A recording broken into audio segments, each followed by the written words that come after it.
langsung saja. Yang terhormat Deputi Bidang Pemenuhan Hak Anak, yang terhormat Asisten Deputi Pemenuhan Hak Anak atas Pengasuhan dan Lingkungan, yang terhormat para narasumber kita pada pagi hari ini, yang terhormat kepada Bapak Hamid Patilima dari YKAI, yang terhormat Ibu Yanti Kusumawardani dari YSDC, Yayasan Save the Children, dan yang saya hormati tim dari Asisten Deputi Pemenuhan Hak Anak atas Pengasuhan dan Lingkungan, serta yang saya hormati para peserta Bapak Ibu semua yang kami banggakan. Salam sehat selalu. Assalamualaikum warahmatullahi wabarakatuh. Alhamdulillah, puji syukur kepada Tuhan Yang Maha Esa Allah Subhanahu wa Ta'ala yang telah memberikan anugerah nikmat dan kesehatan kepada kita semua, sehingga kita semua dapat berkumpul pada acara bimbingan teknis peningkatan kapasitas sumber daya manusia dalam penyediaan Taman Asuh Ceria atau TARA atau Daycare Ramah Anak pada hari Rabu tanggal 8 September 2021.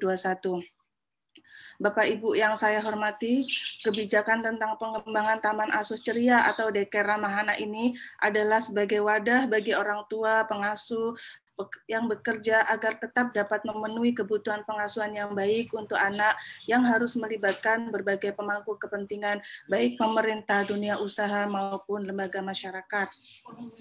Bapak Ibu, tersedianya Daycare Ramah Anak ini diharapkan dapat memberikan perlindungan dan kesejahteraan anak yang terpisah sementara dari orang tua atau pengasuhan, sehingga anak dapat tumbuh dan berkembang secara optimal menjadi generasi penerus bangsa yang berkarakter unggul dan berdaya saing. Untuk itu, maka diperlukan adanya peningkatan kapasitas ini, baik pemahaman maupun keahlian bagi sumber daya manusia pengelola dan pengasuh di Daycare Ramah Anak. SDM yang tersertifikasi menjadi salah satu persyaratan standar dan penguatan akuntabilitas Daycare Ramah Anak bagi SDM pengelola Daycare di kementerian lembaga. Oleh karenanya, kami mengundang Bapak Ibu semua untuk hadir di kegiatan BIMTEK ini. Untuk mempersingkat waktu sebelum acara ini dimulai, saya akan membacakan dulu susunan acara pada pagi hari ini. Yang pertama pembukaan, Bapak Hamid Patilima yang akan menjelaskan tentang tema konvensi hak anak. Kepada Bapak Hamid Patilima, layar dan waktu kami persilahkan. Baik, terima kasih Bu Ratna. Bismillahirrahmanirrahim. Assalamualaikum warahmatullahi wabarakatuh. Bapak Ibu yang hadir di ruangan ini, insya Allah kita akan berbagi informasi terkait dengan implementasi konvensi hak anak, terutama terkait dengan prinsip dan ketentuan-ketentuannya yang akan coba diadaptasikan pada daycare atau tempat penitipan anak. Bapak Ibu, terkait dengan implementasi diperhatikan oleh baik itu oleh pemerintah, masyarakat, dunia usaha dan media demi kepentingan terbaik bagi anak. Sebelum kita akan berbicara terkait dengan konvensi hak anak, perlu juga ingin kami sampaikan sejarah ratifikasi konvensi hak anak sehingga sampai hari ini. Yaitu pertama, konvensi ini merupakan dokumen yang dibahas dan disetujui oleh seluruh kepala negara pada tanggal 20 November tahun 1989, yang kemudian oleh pemerintah Indonesia ditandatangani pada tanggal 26 Januari tahun 1990. Lalu kemudian konvensi ini berlaku secara aturan, itu diratifikasi oleh pemerintah Indonesia melalui keputusan Presiden nomor 36 tahun 1990, tepatnya pada tanggal 25 Agustus tahun 1990. Tapi diakui oleh PBB Indonesia itu sejak tanggal 5 September tahun 1990. Harapannya sejak tanggal itu konvensi ini benar-benar diharmonisasikan dengan peraturan perundangan atau kebijakan lain yang terkait langsung maupun tidak langsung dengan anak, sehingga apa saja yang dilakukan terkait dengan anak dan untuk anak itu benar-benar sudah sesuai dengan prinsip-prinsip dan ketentuan-ketentuan dalam konvensi hak anak. Tapi sebagai informasi, pada saat Indonesia meratifikasi konvensi ini, ada 7 pasal yang kita tidak aktifkan. Dan 7 pasal ini menjadi sangat penting berhubungan dengan berbicara tentang anak. Dan 7 pasal itu dihidupkan kembali pada saat pemerintahan SBY, tepatnya pada tanggal 11 Januari 2005, waktu itu Menteri Luar Negeri Hassan Wirayuda diminta oleh Presiden untuk mengaktifkan 7 pasal itu. Sebagai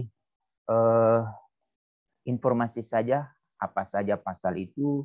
Pertama terkait dengan pasal 1 definisi, lalu kemudian 2 pasal 14 terkait dengan kebebasan anak berpikir, berkeyakinan, dan beragama. Lalu yang ketiga terkait dengan pasal 16, yaitu berhubungan dengan privasi anak. Yang kalau kita berbicara terkait dengan daycare, ini benar-benar mereka harus diperhatikan privasi mereka. Sehingga sejak dari awal privasi anak itu dihargai, insya Allah mereka akan menghargai privasi orang lain. Lalu yang selanjutnya adalah pasal 17 terkait dengan informasi layak anak. Lalu pasal 21 terkait dengan adopsi. Lalu pasal 22 tentang pengungsi atau penanggulangan anak dalam situasi darurat. Lalu kemudian pasal 29. Ini pasal 29 ini menjadi kunci bagi seluruh negara untuk memastikan tujuan pendidikan, yaitu memastikan hak-hak anak itu terlindungi. Sebagai informasi, pasal yang terakhir ini sampai saat ini pemerintah Indonesia belum mengharmonisasikan beberapa peraturan perundangan yang terkait dengan tujuan pendidikan. Yaitu salah satunya terkait dengan Undang-Undang Nomor 20 Tahun 2003 tentang Sistem Pendidikan Nasional. Itu terkait sejarah. Hal ini kenapa perlu saya sampaikan? Karena ibu bapak berasal dari berbagai kementerian, ini juga harus memastikan apakah pasal-pasal itu yang saya sebutkan tadi itu sudah mendapat perhatian dari kita.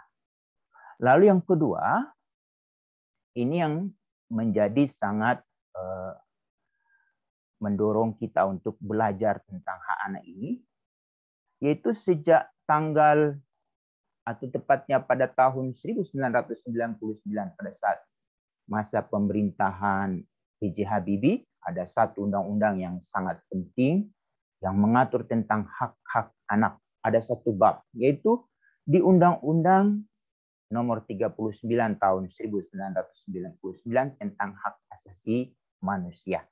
Bagi mereka yang melakukan pelanggaran terhadap pemenuhan hak anak, itu termasuk menjadi pelaku pelanggar hak asasi manusia.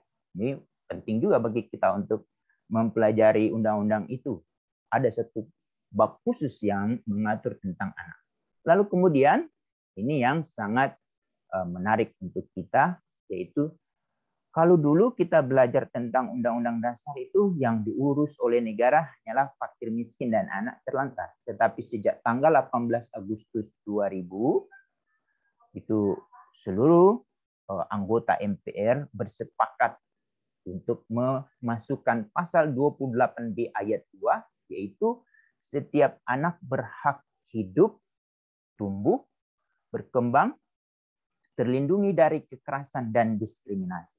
Nah, semua isi dari pasal ini sebetulnya itu ada di prinsip-prinsip konvensi hak anak yang akan kita pelajari hari ini. Jadi, Ibu Bapak, apakah konvensi anak itu sudah diharmonisasikan dengan peraturan perundangan termasuk konstitusi kita? Jawabannya ya, tetapi belum secara keseluruhan. Tetapi kalau kita memperhatikan pasal 28 di ayat 2 ini, anak tidak boleh mengalami diskriminasi. Kalau itu terjadi berarti pelakunya itu melanggar konstitusi. Dan di sana anak memiliki hak konstitusi anak. Lalu ini yang kemudian menjadi menarik. Sejak kapan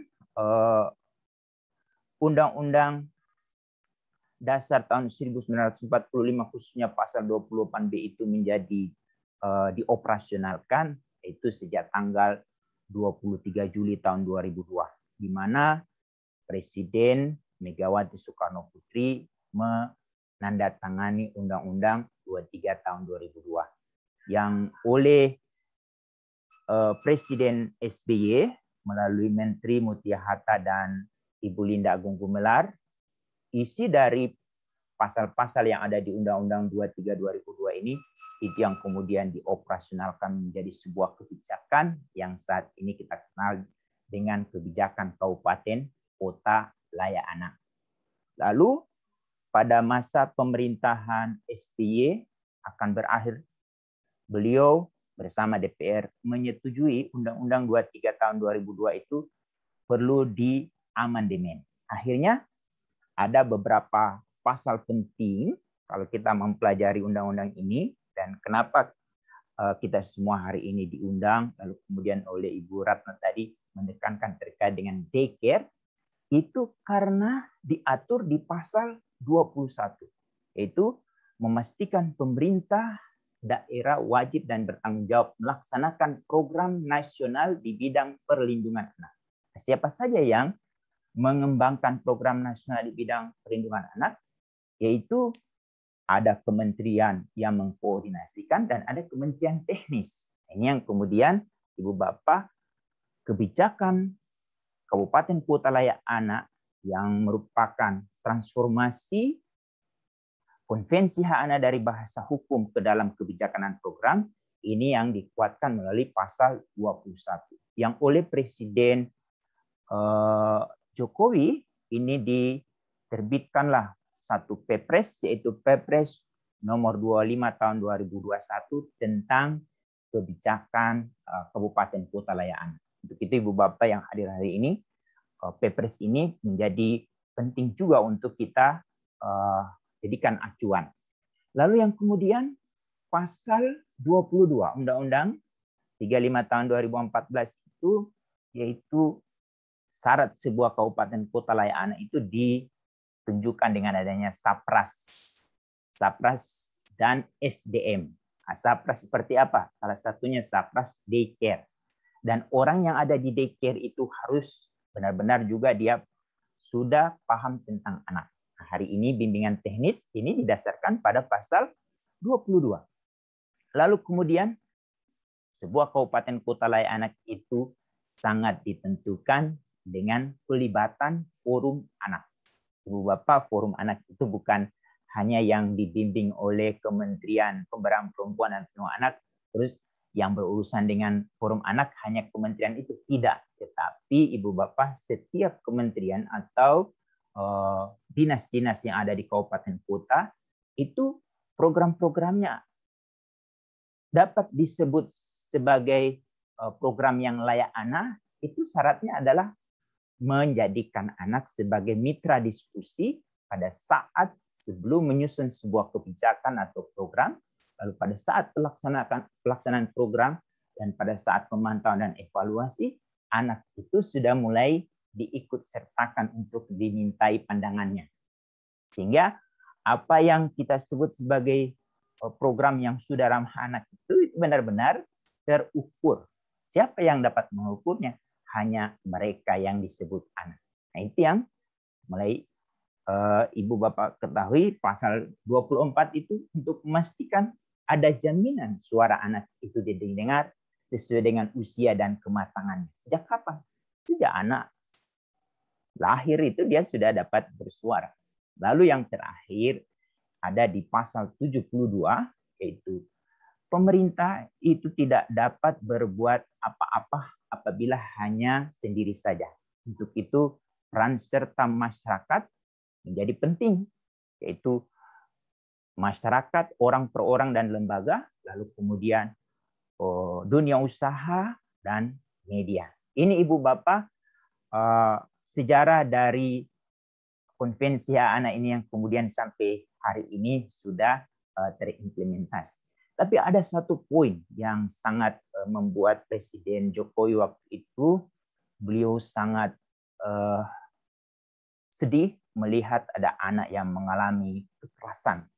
Dan akhirnya beliau menerbitkan satu peraturan pengganti undang-undang yang kemudian oleh DPR disetujui dan kemudian oleh Presiden diterbitkanlah menjadi Undang-Undang Nomor 17 tahun 2016, yaitu untuk menjerat mereka-mereka yang menjadi pelaku kejahatan seksual.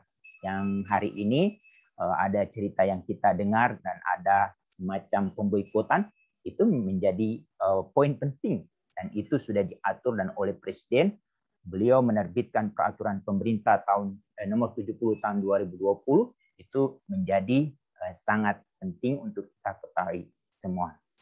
Lalu kemudian bagaimana konvensi itu berwujud oleh Kementerian Pemberdayaan Perempuan dan Perlindungan Anak, itu menerjemahkan menjadi sebuah kebijakan, yaitu kebijakan kabupaten kota layak anak, yaitu kabupaten kota dengan sistem pembangunan yang menjamin pemenuhan hak anak dan perlindungan khusus anak yang dilakukan secara terencana, menyeluruh, dan berkelanjutan. Nah, definisi ini ada di Perpres nomor 25 tahun 2021. Ibu Bapak, dari 514 kabupaten kota pada tahun 2021 yang ikut itu ada 439 yang dievaluasi. Jadi yang mengevaluasi adalah mereka sendiri, pemerintah kabupaten kota, sampai di mana mereka telah berupaya untuk mewujudkan kabupaten kota layak anak.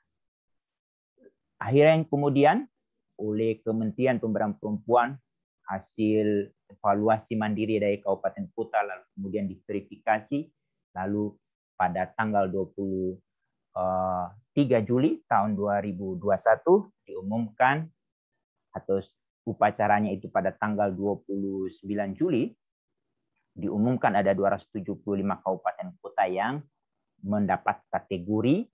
Untuk utama itu ada 4, 38 Nindya, lalu ada 100 Madya dan 133 Pratama. Lalu ada 6 provinsi yang semua kabupaten kota layak anak itu sudah ada kategori, yaitu Kepulauan Riau, Banten, DKI, Yogyakarta, Jawa Tengah, dan Jawa Timur. Ini sebarannya Ibu Bapak. Jadi kalau kita berbicara tentang implementasi kabupaten kota layak anak, kita dapat wujudkan di sini. Apa saja yang penanda sebuah kabupaten kota layak anak? Itu ditandai salah satunya adanya lembaga terstandarisasi yang hari ini sedang kita bicarakan tentang daycare. Itu ada di indikator 10. Nah, indikator ini ada di Perpres nomor 25 tahun 2021. Lalu muncul pertanyaan, kalau dari sejarah tadi sampai seperti itu presiden-presiden menerjemahkan konvensi hak anak, lalu kemudian ditindaklanjuti oleh bupati, wali kota, dan gubernur. Nah, bagaimana dengan kita? Muncul pertanyaan, apa itu konvensi? Nah, konvensi PBB tentang hak anak itu adalah perjanjian penting oleh negara-negara yang telah berjanji untuk melindungi hak-hak anak. Dengan kita mempelajari konvensi hak anak hari ini, kita akan mengetahui siapa anak itu sendiri. Lalu kita akan mengetahui semua hak mereka, tapi yang menjadi penting itu siapa yang bertanggung jawab untuk memenuhi hak-hak anak itu sendiri. Lalu yang paling penting juga yang perlu kita ketahui bersama-sama bahwa semua hak anak itu saling terhubung. Lalu semua hak itu sama pentingnya dan tidak boleh dicabut dari anak itu sendiri. Jadi benar-benar dia harus terpenuhi hak-haknya. Apa poin penting dari kalau kita mempelajari konvensi hak anak itu? Sebetulnya seluruh kepala negara itu mereka menginginkan sebuah dunia yang layak, yaitu dunia yang diawali bagaimana kita menginvestasikan pada anak itu sendiri. Lalu siapa yang harus bertanggung jawab terkait dengan ini? Ada 4 orang. Dan 4 orang ini adalah kita semua. Pertama adalah orang tua. Orang tua itu diyakini sebagai pendidik pertama dan utama. Untuk itu ibu bapak yang memiliki daycare, kalau ada kelas parenting menjadi penting agar apa yang didapat oleh anak-anak kita di daycare itu kalau bisa terpastikan juga dilakukan di rumah, atau sebaliknya harusnya daycare menyesuaikan apa yang diperoleh oleh anak di rumah. Tapi dengan catatan orang tuanya itu benar-benar menjadi pendidik pertama dan utama. Lalu yang kedua adalah keluarga besar. Keluarga besar ini juga kita perlu ajak bersama-sama untuk memikirkan bagaimana pemajuan terkait dengan daycare kita. Kalau kita hanya berdiri sendiri, lalu bagaimana peran dari kakek, nenek, paman, bibi? Dari daycare, dia sudah mendapat perhatian yang optimal. Tetapi pada saat dia di rumah, dia masih mengalami perendahan dari orang yang di sekitarnya karena ketidaktahuan. Untuk itu perlu dipikirkan ke depan ada program-program daycare untuk family gathering. Tapi family gatheringnya itu bukan hanya orang tua, tapi mungkin kakek, nenek, paman, bibi juga, supaya mereka dapat informasi yang banyak dari daycare kita. Lalu yang paling penting adalah masyarakat.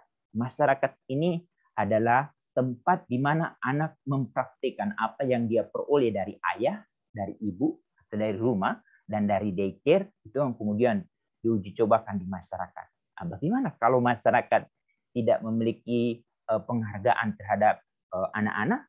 Pasti ini yang kemudian perlu mendapat catatan dari kita. Tapi yang terakhir, yang sangat bertanggung jawab terkait dengan memastikan anak kita itu menjadi individu yang berkualitas adalah peran dari tokoh budaya. Kehadiran tokoh budaya di tempat daycare kita juga menjadi penting. Jadi tidak hanya ada cerita dongeng tentang keunggulan-keunggulan dari sebuah suku, tapi kita harus wujudkan kehadiran para tokoh budaya suatu waktu itu di daycare menjadi penting agar mereka ada sosok yang mereka bisa jadi panutan atau diikuti atau jadi idola bagi anak-anak yang ada di daycare kita. Lalu kemudian apa peran dari 4 orang tadi? 4 orang itu sangat menentukan untuk memastikan anak itu merasa terlindungi. Apa konkret anak itu merasa terlindungi? Terlindungi itu artinya dia mau berbicara dengan siapapun, anak itu tidak takut.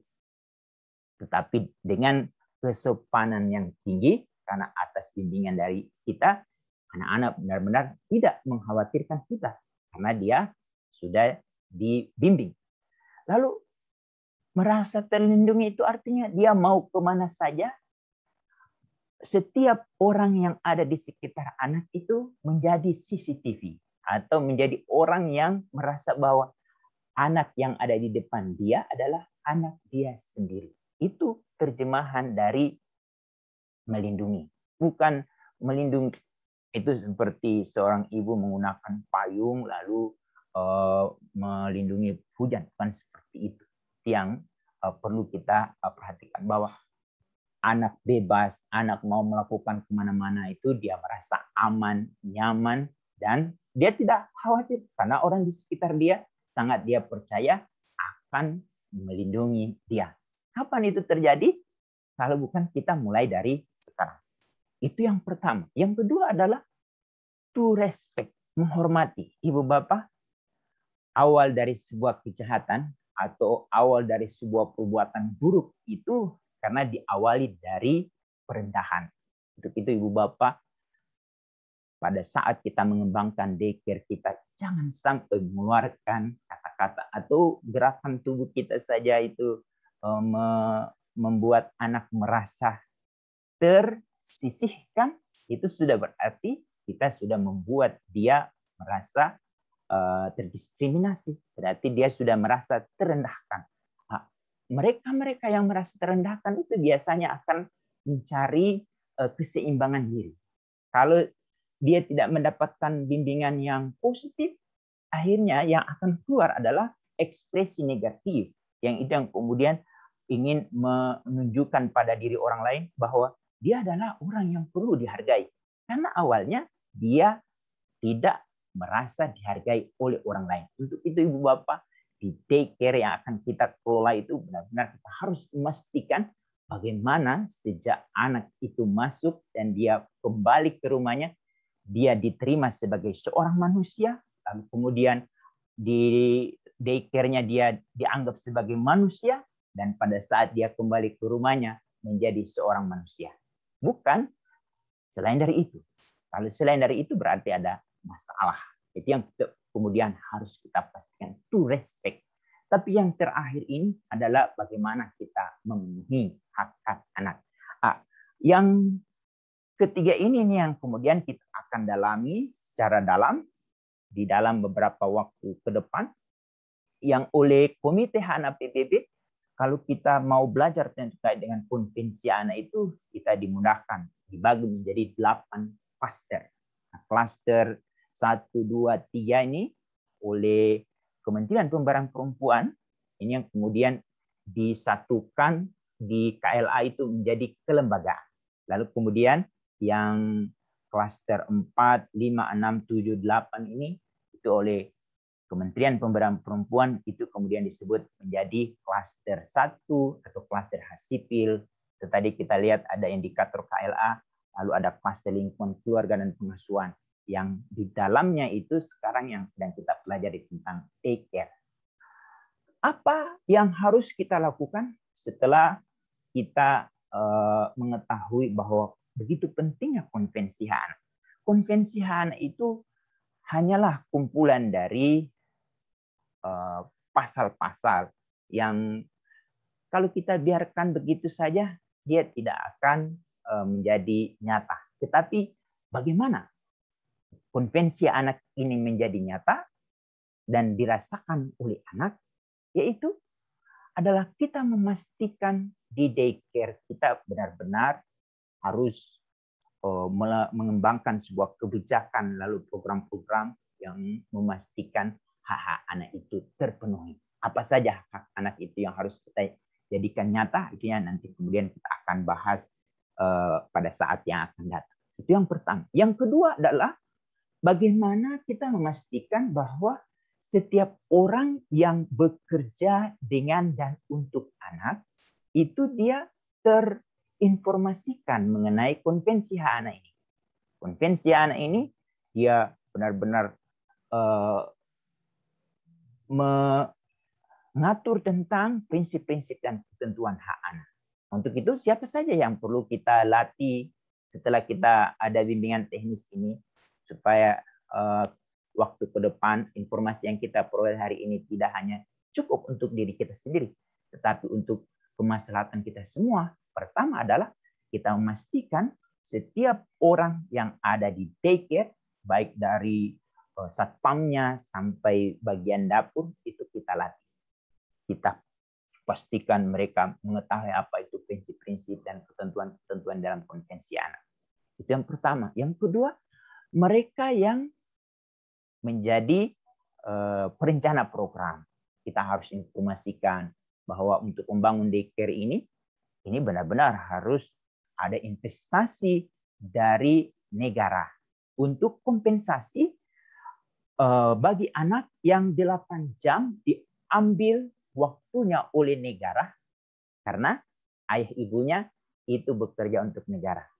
Sehingga 8 jam anak itu tidak berhubungan dengan orang tuanya. 8 jam itu harus dibayar oleh negara. Cara negara untuk membayarnya itu bukan dalam bentuk uang, tetapi dalam bentuk daycare. Nah, daycare ini akan menjadi sebuah program apabila ada kebijakan. Nah, untuk itu kita harus pastikan ada nggak kebijakan di lembaga kita terkait dengan hal ini. Seperti kita membayangkan Direktorat Pajak itu memberikan diskon pajak kepada anak melalui orang tuanya. Jadi orang tuanya dapat diskon. Atau Kementerian Keuangan memberi tunjangan untuk anak dari seorang ASN. Itu yang dapat kita logikakan atau kita dapat contohkan. Tapi bagaimana dengan daycare? Itu daycare sebetulnya adalah kewajiban negara untuk mengkompensasi anak-anak pegawai yang orang tuanya selama 8 jam tidak berhubungan dengan anak-anak mereka. Untuk itu, kita harus yakinkan kepada pengambil kebijakan atau penyusun program, lalu para pelaksana. Tapi yang paling penting adalah orang tua dari anak-anak yang kita bimbing di daycare. Kemudian keluarganya, tetangganya, lalu masyarakat. Ini perlu kita latih agar setiap orang itu memiliki frekuensi yang sama terkait dengan anak. Bahwa sejak tanggal 20 November tahun 1989, seluruh kepala negara itu bersepakat bahwa urusan anak itu bukan hanya menjadi urusan domestik, tapi menjadi urusan publik. Sejak kapan di Indonesia anak itu tidak hanya menjadi urusan orang tua, tapi menjadi urusan publik? Itu sejak tanggal 25 Agustus tahun 1990 pada saat Presiden Soeharto menandatangani Konvensi Anak. Itu pasal 42. Lalu bagaimana konvensi ini terlaksana? Ini tiada lain harus bekerja sama dengan masyarakat. Seperti sebagaimana saya sampaikan tadi di pasal 72 Undang-Undang 35, itu ada peran dari masyarakat, dunia usaha, dan media. Dan karena Konvensi Anak ini adalah produk dari PBB, PBB juga memiliki lembaga terkait dengan anak, UNICEF, kita bisa ikut sertakan, atau dengan UNESCO, atau dengan WHO. Kemudian, apa itu anak itu sendiri? Kalau Konvensi Anak itu menetapkan bahwa anak adalah seorang anak berarti setiap manusia di bawah usia 18 tahun. Kecuali apabila menurut hukum yang berlaku bagi anak ditentukan usia dewasa dicapai lebih awal. Tergantung dari negara-negara yang meratifikasi. Tetapi sejak tanggal 23 Juli tahun 2002, melalui Undang-Undang 23 tahun 2002, Indonesia itu sudah memiliki definisi anak yang kemudian terus-menerus oleh Kemen PPA itu dideterminasikan, yaitu mereka yang berada di bawah usia 18 tahun termasuk di dalam kandungan. Jadi kalau ada muncul pertanyaan, sejak kapan anak itu dia tidak boleh mengalami kekerasan, tidak boleh mengalami pengabaian, yaitu sejak di dalam kandungan. Kalau tergantung hitung-hitungannya, apakah pada sejak dari awal masa konsepsi atau pada saat peniupan ruh pertama. Tapi lebih baik adalah sejak masa awal sebelum anak itu belum ada, sudah mulai direncanakan dengan pikiran-pikiran yang tenang, yang damai, yang kemudian berperspektif terkait dengan kepentingan terbaik bagi anak. Itu definisi anak yang kita pahami melalui Konvensi Anak. Dan kemudian apa yang menjadi prinsip-prinsip bila kita kalau mau mengembangkan daycare kita itu benar-benar daycare yang ramah anak. Pertama adalah memastikan prinsip non-diskriminasi. Kalau Komite Hak Anak PBB itu mengidentifikasi ada sekitar 53 item anak itu merasa terdiskriminasi. Salah satunya adalah memanggil nama anak tidak sesuai dengan yang ada di akte kelahiran. Ini Ibu Bapak, untuk mendapatkan nama di akte kelahiran itu syaratnya bukan main. Harus ada bukti akta nikah ayah ibunya. Lalu harus ada bukti putusan pengadilan atau apa. Lalu kemudian harus potong kambing untuk putri 1, untuk putra 2 bagi yang Islam. Itu benar-benar harus dihargai untuk penyebutan sebuah nama. Tapi pada saat dia sudah punya nama, tapi dipanggil dengan bukan sesuai dengan namanya. Untuk itu di daycare sejak dari awal kita harus memastikan tidak ada sikap-sikap yang baik itu nyata maupun tidak nyata yang membuat anak merasa terdiskriminasi. Sejak awal anak tidak pernah mengalami diskriminasi, insya Allah pada saat dia akan berteman dan dia berkembang menjadi individu yang berkualitas, dia akan selalu menghargai bagaimana menegakkan prinsip non-diskriminasi. Bila kita melihat saat ini ada orang yang bersikap diskriminasi terhadap orang lain, sebetulnya sederhana kita harus menanggapi orang-orang seperti itu. Orang pertama sekali yang mendiskriminasi manusia, kalau di sejarah kemanusiaan itu adalah setan. Jadi kalau ada orang yang suka merendahkan atau bersikap diskriminasi kepada kita, sebetulnya kita sudah ketahui orang itu adalah setan itu sendiri. Kenapa kita harus lawan? Untuk itu, wujud konkret bagaimana prinsip non-diskriminasi itu benar-benar tertegakkan. Konkretnya kalau di daycare kita seperti apa?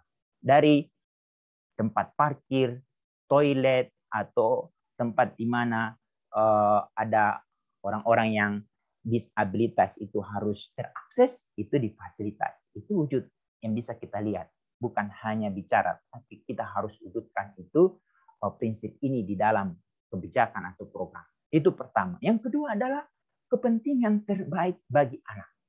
Kepentingan terbaik bagi anak ini yang mengetahui hanya anak itu sendiri. Sedangkan para ahli itu hanya menghimpun. Dan kemudian himpunannya kalau dia menggunakan metode kuantitatif, akhirnya itu hanya respon. Lalu kualitatif itu benar-benar itu akan dalam, tetapi itu hanya menjadi general.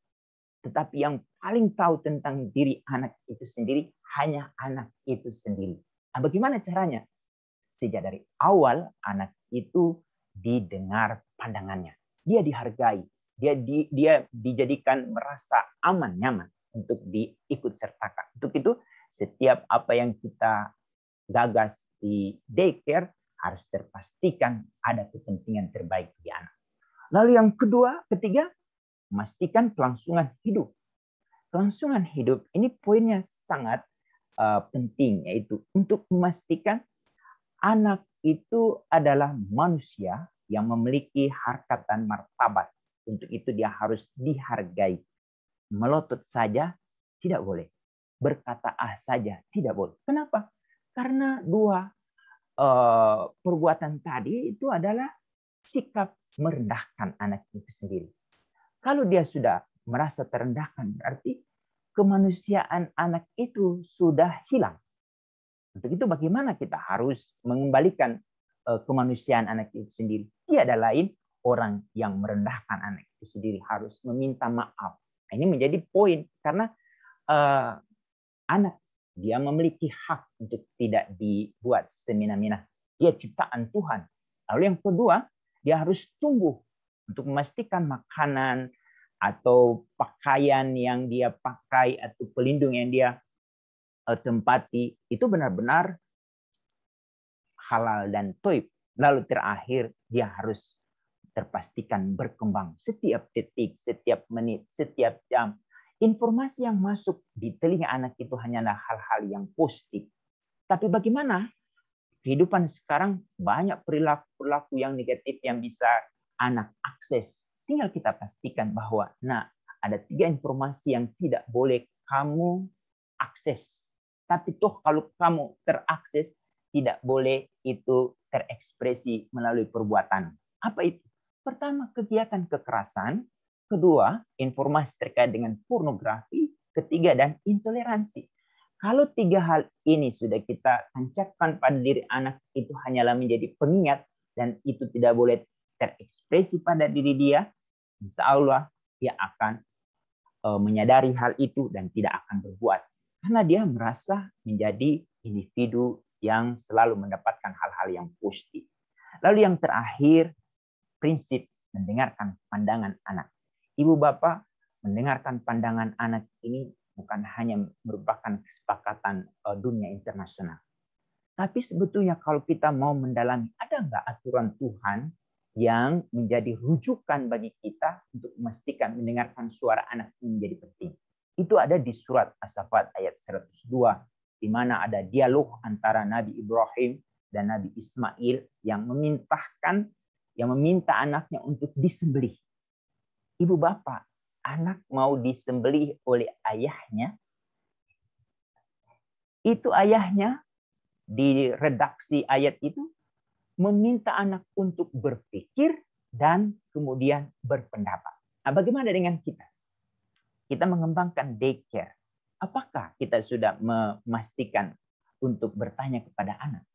Ibu bapak, kalau sejak dari awal anak itu terbiasa untuk dimintai pandangannya, dimintai pendapatnya, dia akan menjadi individu yang selalu berpikir dan kemudian hasil apa yang dia pikirkan itu otomatis yang positif, itu yang kemudian diekspresikan melalui mulut atau melalui tangan. Ada 3 hal yang perlu diperhatikan. Kalau di konvensi anak, ada 3 anak yang perlu didengar pandangannya. Yaitu pertama, pada saat ayah ibunya mau berpisah. Kita harus bertanya pada anak. Lalu yang kedua, pada saat anak dipisahkan dari orang tuanya. Ini rata-rata biasanya kalau kita mau pisahkan anak itu dari tempat tidur kita, usia kapan? Nah, itu perlu kita tanyakan pada anak kita, lalu kemudian sebelum anak itu ditanyakan, anak itu sendiri harus kita latih, kita training. Misalnya, kalau dia sudah pisah kamar, itu berarti ada kegelapan, ada apa, ada rasa takut, atau ada apa. Itu harus kita training. Atau pada saat anak mau berpisah, mungkin pindah dari rumah kita, dia tinggal sama neneknya di kota karena memudahkan akses untuk sekolah. Nah, ini juga harus kita bertanya kepada anak itu sendiri. Tetapi harus diikuti dengan bagaimana kita harus mempersiapkan diri dia. Yang terakhir, pada saat anak melakukan perbuatan melanggar norma-norma yang ada di masyarakat atau norma-norma atau aturan negara yang kemudian memunculkan reaksi yang berlebihan dari masyarakat. Nah, ini kita juga harus menanyakan pada anak. Ini menjadi penting ibu bapak, mendengarkan pandangan anak menjadi penting, yang kemudian oleh Presiden Megawati bersama DPR kemudian dikuatkan oleh Pak SBY, yaitu oleh Kementerian Pemberdayaan Perempuan dan Perlindungan Anak diwujudkan menjadi lebih konkret dengan adanya forum anak. Nah, ibu bapak, forum anak sejak kapan anak itu perlu kita harus fasilitasi? Ya, kalau bisa sejak di daycare anak itu sudah mulai dibiasakan untuk mereka berpandangan, berpendapat, sehingga apa yang mereka rasakan, apa yang mereka ketahui, apa yang mereka alami itu benar-benar terekspresi dan ekspresinya benar-benar membuat kita merasa nyaman karena kita sudah dampingi. Nah, ini menjadi poin penting. Nah, kemudian oleh Kementerian Pemberdayaan Perempuan dan Perlindungan Anak, forum anak ini diberi 2 peran sebagai pelopor dan pelapor. Nah, untuk itu ibu bapak yang memiliki daycare pastikan juga ada forum anak aktif di sana, bukan yang ada di daycare-nya, tapi anak-anak yang ada di sekitar kita. Ya, bagaimana mereka mengkampanyekan tentang daycare kita. Itu ibu bapak terkait dengan prinsip. Bagaimana dengan hak-hak atau ketentuan-ketentuan yang ada di konvensi anak. Pertama yang diatur di dalam hak sipil. Di hak sipil ini ada banyak hal yang harus terpastikan untuk memastikan daycare kita benar-benar sesuai dengan apa yang dikehendaki oleh konvensi. Pertama harus memastikan setiap anak kita itu memiliki identitas atau dalam bentuk kutipan akta kelahiran.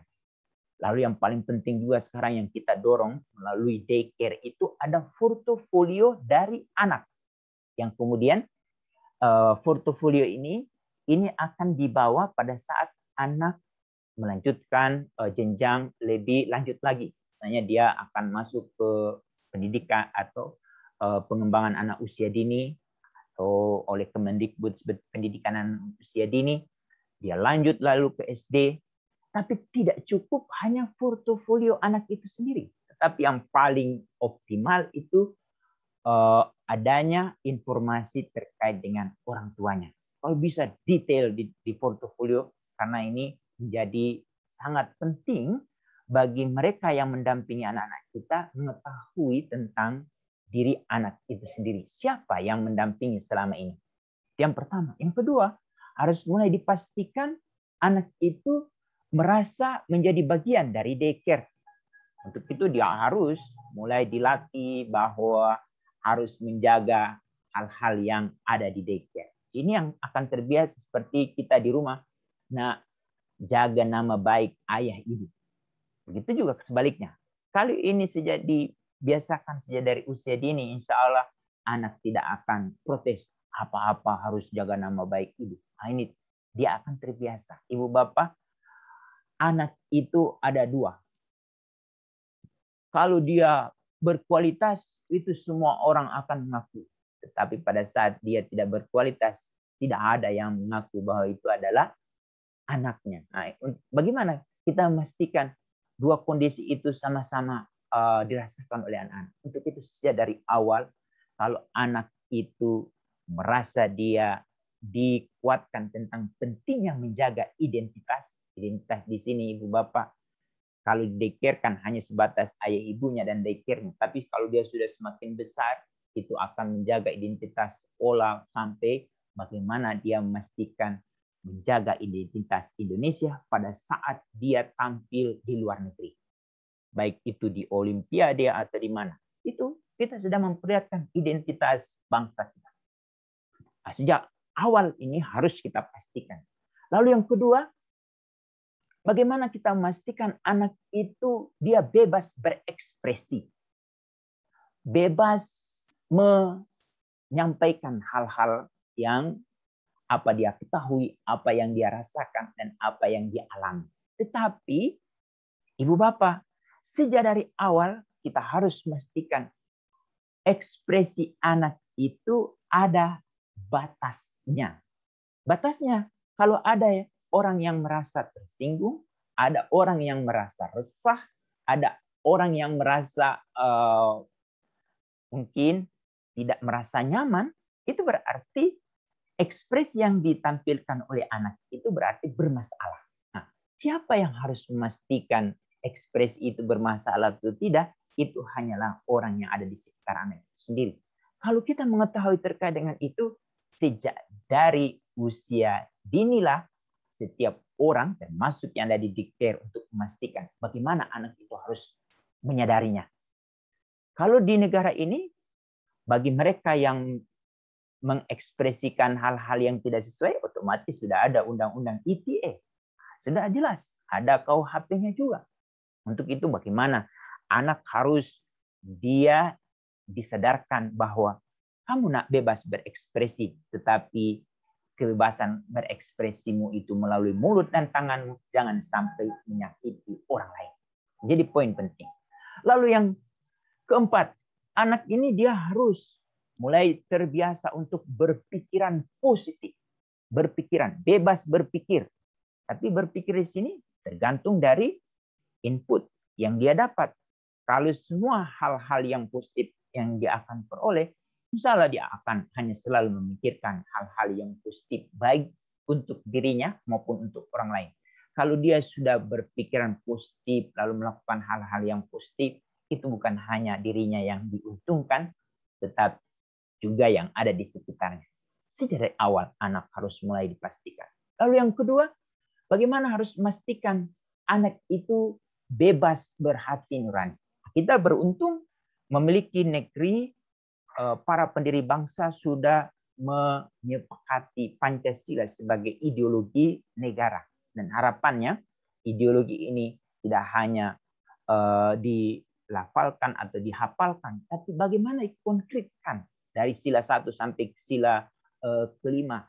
Itu yang kemudian akan memastikan diri si anak itu benar-benar memiliki hati nurani. Kalau kita di Indonesia kan banyak praktek-praktek untuk memupuk hati nurani, dari kita mengaktifkan anak ikut kegiatan-kegiatan kepanduan atau kegiatan-kegiatan organisasi-organisasi yang positif, yang dimana dia bukan ibah, tetapi bagaimana untuk mengurangi penderitaan orang lain, dia berbuat sesuatu. Atau minimal kalau ada orang yang membuang sampah sembarang, dia merasa tergores atau dia merasa harus berbuat sesuatu supaya orang ini tidak mudah buang sampah sembarang. Kan hati nuraninya yang bagaimana kalau ada orang dewasa yang suka buang sampah sembarang, itu sebetulnya dia sudah bermasalah. Untuk itu, kalau kita menemui orang yang bermasalah, jangan dimarahi. Karena apa yang dia buat itu, dia tidak sadari. Dan dia sebetulnya bermasalah. Untuk itu bagaimana kita memastikan anak-anak kita sejak awal hati nuraninya itu benar-benar tumbuh menjadi seorang manusia. Karena kita di Indonesia menjadi manusia yang berbasiskan atau berdasarkan Pancasila. Hati nurani. Bebas. Lalu yang terakhir, anak itu bebas beragama. Bebas beragama ini menjadi salah satu pasal yang waktu itu tidak diaktifkan oleh kita. Karena kita khawatir. Maksudnya bebas beragama itu berarti bebas pindah-pindah. Bukan. Yang dimaksudkan bebas beragama itu adalah anak dapat mempraktikkan kegiatan-kegiatan peribadatan atau kegiatan-kegiatan keagamaan itu tanpa mengalami tekanan. Dia bebas. Tetapi kuncinya hanya pada orang-orang dewasa yang ada di sekitarnya. Kalau orang dewasanya aktif menjalankan kegiatan agama, itu otomatis dia akan mengikuti. Dia akan menjadikan model. Untuk itu, kedua orang tua, keluarga, lalu tokoh budaya atau tokoh masyarakat ini harus pastikan mereka harus aktif beragama. Sehingga itu yang kemudian menjadikan anak untuk mengikuti. Nah, bagaimana kalau kita di daycare? Fasilitasi untuk itu menjadi penting. Lalu yang selanjutnya, anak ini dia perlu mulai memikirkan bagaimana untuk berorganisasi. Ibu bapak, anak itu sejak kapan dia sudah boleh berorganisasi? Sejak anak itu bergabung menjadi 2 anak, itu diawali dengan ada berbagai kesepakatan. Kesepakatan melalui dia mau jadi dokter atau temannya menjadi pasien. Itu kan kesepakatan. Atau dia yang makan, lalu temannya masak. Itu melalui kesepakatan. Tapi poin penting dari keaktifan anak itu mulai dididik untuk berorganisasi atau berkelompok, yaitu dia sebetulnya sedang dilatih bagaimana memanage konflik. Kalau ada temannya merengek atau nangis, dia mampu menenangkan atau mampu melaporkan, bukan malah justru dia kabur. Lalu melalui organisasi itu anak akan belajar bagaimana mengatur. Lalu yang paling penting adalah anak akan belajar bagaimana dia bermusyawarah. Ini menjadi kunci penting dalam kebiasaan kebahasaan, dalam pemenuhan hak. Lalu yang paling penting ini adalah anak harus terlindungi privasinya. Ibu bapak, privasi anak ini 10 menit lagi ya Pak? Ya, oleh negara ini diatur. Salah satunya kuncinya itu melalui Undang-Undang Nomor 11 Tahun 2012 tentang Sistem Peradilan Pidana Anak. Anak yang menjadi pelaku, korban atau saksi, identitasnya tidak boleh terpublikasi ke media. Bagi mereka yang beri akses, lalu kemudian berita itu tersebar, itu dia dapat dituntut 5 tahun denda 500 juta. Kenapa? Seperti itu. Lalu kemudian Presiden menerbitkan Perpres 75 tahun 2020 tentang hak anak korban, hak anak saksi tindak pidana. Identitasnya tidak boleh terpublikasi, kalau dia sampai terpublikasi, ada hak bagi anak itu untuk diganti identitasnya. Nah, seperti itu aturan yang sudah dibuat oleh Presiden untuk memastikan privasi anak itu jangan sampai dia terumbar. Nah, untuk itu bagaimana sejak dari awal ibu bapak kita harus memastikan anak-anak kita, terutama yang ada di daycare, jangan sampai identitasnya dia terpublikasi, baik itu dia melakukan hal-hal yang positif ataupun yang negatif. Yang negatif saja dilarang, apalagi yang positif. Positif ada tujuannya, harus jelas. Kalau ibu bapak saat sekarang di YouTube itu udah clear, harus ada inform consent, ada tanda tangan untuk memastikan anak itu diikut sertakan di satu kegiatan. Tetapi hanya untuk kegiatan itu. Tetapi ibu bapak sekarang, banyak identitas anak kita itu dijadikan stiker di WA. Coba ibu bapak cek. Bagi yang mereka menggunakan itu sebetulnya sedang memperlihatkan bahwa dia adalah individu yang merendahkan privasi orang lain. Untuk itu, sejak awal Konvensi Hak Anak itu menegaskan melalui pasal 16. Nah, bagaimana daycare untuk mengimplementasikan pasal ini? Ini menjadi penting. Lalu kemudian pasal 17. Pasal 17 adalah memastikan setiap saat informasi yang diperoleh oleh anak itu, si anak itu sendiri sudah mengetahui apa tujuan dari yang diinformasikan.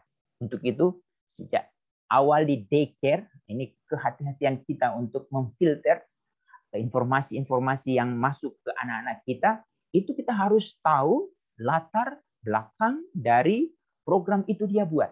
Atau dia mengakses gadget, atau dia mengakses saluran-saluran televisi yang mungkin di rumah itu tidak mendapatkan perhatian dari orang tua. Tetapi melalui daycare kita harus memastikan melek digital atau melek media sebagai literasi yang harus kita pastikan.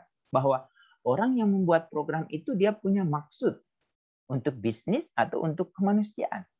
Untuk itu, kita yang ada di daycare harus memastikan jangan sampai ada informasi-informasi yang tersusupi, antara lain informasi kekerasan atau informasi pornografi dan intoleransi.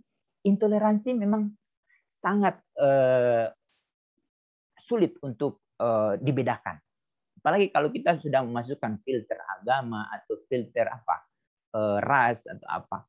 Kalau itu sudah mulai kita harus gunakan, dan itu yang kemudian menjadikan kita menjadi orang yang benar-benar terpastikan anak di daycare kita itu tidak mudah menerima informasi begitu saja tanpa dia harus mengkonfirmasi kepada orang dewasa. Bun, ini informasinya ini maksudnya apa? Nah, orang dewasanya yang harus cerdas menjelaskan kepada anak. Bukan saat sekarang banyak orang tua yang melakukan hal pengabaian. Mereka pikir dengan mereka sudah kasih gadget, itu sudah selesai. Malah justru itu menjadi awal dari masalah yang akan dihadapi oleh anak-anak. Karena dia tidak memiliki orang tua yang berpengetahuan, memiliki keterampilan dan sikap terkait dengan bagaimana menyaring informasi. Sehingga jangan heran Menko Kementerian Komunikasi itu sudah aktif untuk memblokir atau apa, tetap masih tak lolos. Karena di balik itu ada persoalan. Untuk itu bagaimana ibu bapak terkait dengan ini harus mendapat perhatian. Lalu terakhir di hak sipil ini adalah disiplin utama, tetapi non kekerasan. Melotot saja itu tidak dibenarkan. Atau berkata Untuk itu ibu bapak, disiplin menjadi sangat utama. Disiplin yang ditekankan adalah bukan seperti yang kita ketahui disiplin militer. Bukan itu.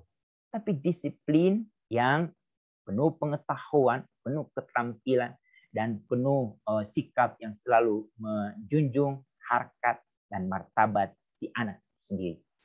Apa kunci tandanya? Kalau anak itu sudah menyadari bahwa dia sudah berbuat salah, lalu dia langsung, Mam, aku salah. Aku minta maaf. itu merupakan hukuman yang terberat pada diri anak. Tapi bukan harus keluar hukuman itu dari mulut kita. Yang mampu menghukum seorang anak itu hanyalah seorang hakim yang menghukumnya itu bukan atas nama hakim itu sendiri, tapi atas nama Tuhan yang Maha Esa. Ibu bapak, untuk menjadi seorang hakim, itu dia harus memiliki prasyarat, terutama ayah ibu, dia harus memiliki sertifikat sebagai penyidik anak, lalu menjadi penuntut anak, lalu terakhir menjadi hakim anak. Lalu kemudian menyidangkan anak itu di ruang sidang ramah anak. Nah sekarang pertanyaannya, ibu bapak, di rumah kita, di daycare kita, ada ruang sidang ramah anak untuk menyidangkan anak-anak yang melanggar aturan-aturan yang disepakati? Nah, untuk itu kalau belum ada, kita harus mulai memperhatikan bahwa yang berhak menghukum anak itu hanyalah Tuhan. Kita hanyalah diperintahkan untuk memberikan kabar gembira dan peringatan. Itu mungkin yang bisa kami sampaikan terkait dengan berbagai klaster, sedangkan klaster yang lain ini hanyalah klaster pendukung untuk daycare. Tapi yang paling utama adalah salah satu pasal yang perlu saya tajamkan di dalam hal ini adalah terkait dengan pasal 23 terkait dengan disabilitas. Nah, disabilitas itu kalau bisa di daycare kita sudah ada tanda parkir atau ada tangga atau ada toilet. Tapi yang paling penting adalah penguatan orang tua. Orang tua yang harus kita kuatkan, lalu kemudian orang tua ini akan menjadi memberikan informasi kepada orang lain bahwa anak yang disabilitas adalah anak yang dipercayakan kepada kedua orang tua yang memiliki kelebihan. Kelebihan dalam hal apa? Kelebihan dalam pendanaan, kelebihan di dalam mendampingi, kelebihan untuk memastikan anaknya benar-benar dia merasa menjadi manusia. Kita ambil contoh negara atau dunia saat sekarang melalui para olimpiade, itu sebetulnya sedang memperlihatkan kepada masyarakat, ibu bapak, ada anak disabilitas di sekitar kita, setiap anak itu memiliki keunggulan. Tinggal bagaimana kita memfasilitasi minat dan bakat dia sehingga dia menjadi individu yang berkualitas. Demikian, Assalamualaikum warahmatullahi wabarakatuh. Waalaikumsalam warahmatullahi wabarakatuh. Terima kasih kepada Bapak Hamid Patilima yang telah menyampaikan tentang Konvensi Hak Anak, sejarah Konvensi Hak Anak, dan di mana konsekuensi negara meratifikasi Konvensi Hak Anak, juga berbagai pertimbangan dalam penyusunan pelaksanaan kebijakan dan evaluasi dengan memperhatikan 4 unsur, yakni non-diskriminasi, kepentingan terbaik anak, kelangsungan hidup dan tumbuh kembang, dan yang terpenting adalah mendengar pandangan anak. Nah,